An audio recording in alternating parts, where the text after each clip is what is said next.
We live here, Los Angeles. We at the light poles, somewhere on Wilshire. How's the weather, sir? It's doing pretty good.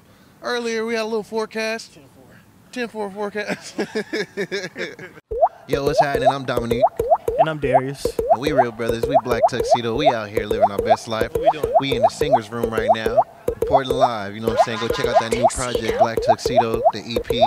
Go get a little taste of that.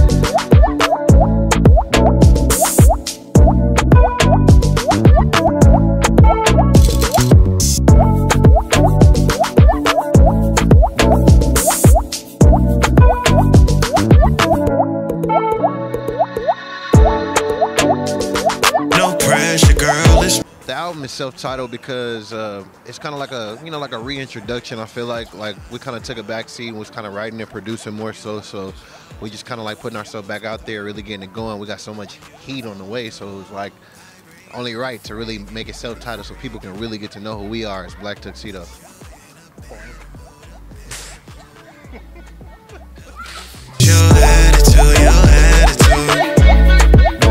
Our first single, 1 a.m. Watermelon, it was inspired by actually this guy, my brother Dom.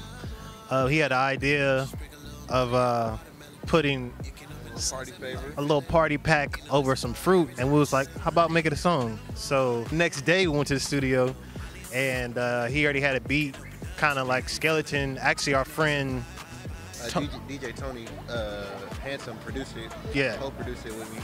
Yep. And we went to the studio. Fortnite, actually, we was talking about it. We was laughing about it like a joke. And yeah. He was like, let's make it a song. And I was like, bro, I started, he sent me a loop, and then we just kind of built off of that. And then the song just kind of came about it. We sent it back. He was like, oh, this shit's fire. So that's how it came about. Things to the right, and we ain't worried about nothing when you over there. This record, Waterbed, that we did with CB, with Chris Brown, we did it some time ago, but it kind of got leaked, like in between. It never was supposed to get leaked, but it got leaked. And like it feels good to finally really put it out on the project properly, so people can get it on all the streaming sites, Spotify, iTunes. It's so much like history with the song and how we kind of like it's just been such a long time with it, so it's like finally good to have it out. Shout out Breezy. Yeah, the bro. It's 1 a.m. in the morning. Drop It with Eric Bellinger came about. Basically, we went to his house. The song was already done. We've been knowing Eric for a long time. We started writing songs together way back in the New Boys days. Yeah. Way back. Played for the same day. We used to be next door neighbors. Like, that's the homie. That's bro. Like, yeah. So we was just playing records for him, and then we played our song, and then he heard it. And he was just like, "Let me get on." Literally loaded it up. He just laid the verse right there. Shout out to the homie Eric. Shout out to Easy. It's easy. Honestly, being from Sac, it's a lot of talent in Sac. You feel me? I feel like that needs exposure. A lot of dope people, not just rappers. There's a lot of singers, a lot of like dope musicians that like really don't get the light because they're not in a place where you get seen, like, or you know what I'm saying, you're not really around the environment to where you understand how to promote yourself properly. You know what I'm saying, without doing stuff that look crazy or degrading your brand. So I feel like being from Sac, we really wanted to just get out and sing and really be dope, but like not just be out here singing, like really make dope records. So it's like people can live with these records for years and come back to moments in their life like, yo, this record is dope, this record was dope. But I feel like we developed in that over time because we was writing and producing for other people. So writing and producing kind of like gave us a cement to where we could just like build off of. Well, me working with my brother Dominique, my younger brother, I'm the older one. We always been able to sing. Our parents always push us to, sing and stuff and follow our dreams. But it's really not no complication when we're in the studio, thank God. Like, we just got a chemistry. We understand music at a very elite level. So it's not like do it my way, do it this way. It's like, how can we make the best song possible for our fans? So, and then growing up as kids, we just always were singing. And then I used to play basketball, so I would come home from college every now and then on holidays, and Don was just making beats, starting off on Reasons, and he'll send me some stuff. I'd be like, this slap. I'd be like, bro, this slap.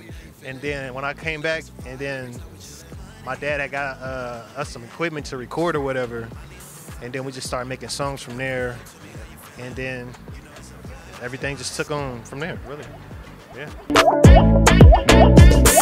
I think I guess if you say like the West Coast R&B, I mean, even I feel like everywhere now it's like kind of like the new beats, the new vibes, like where it's kind of like hip hop influence. It's not so like Jodeci R&B. It's like, you know, say you mix up the vibes a little bit. So I feel like you get a little bit of hip hop, a little bit of that Bay, a little bit of that LA sound with them simple bass lines and dope beats that people really just want to bop to, and you put some R&B melody over it. I feel like that creates a new aura over records when it comes to like R&B and singing and stuff. So I feel like a lot of it comes from that, and I feel like honestly R&B is like just opening up for the West Coast. It's not really a whole lot of R&B.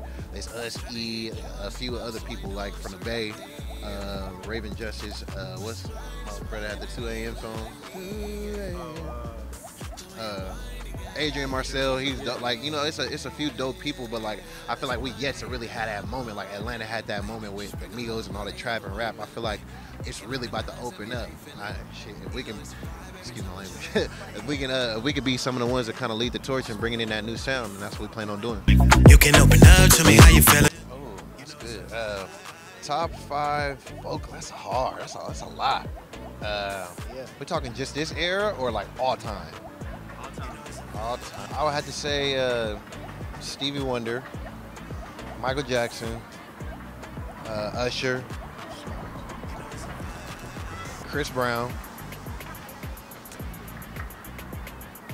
J Moss.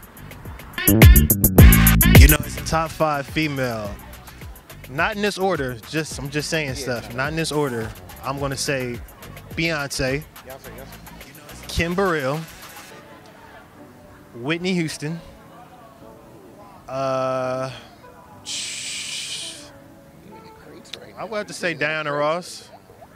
Diana Ross tone is nice. Who's the last? Who am I missing out on? I'm missing somebody right now. Hold on. Who got a crazy tone? Damn.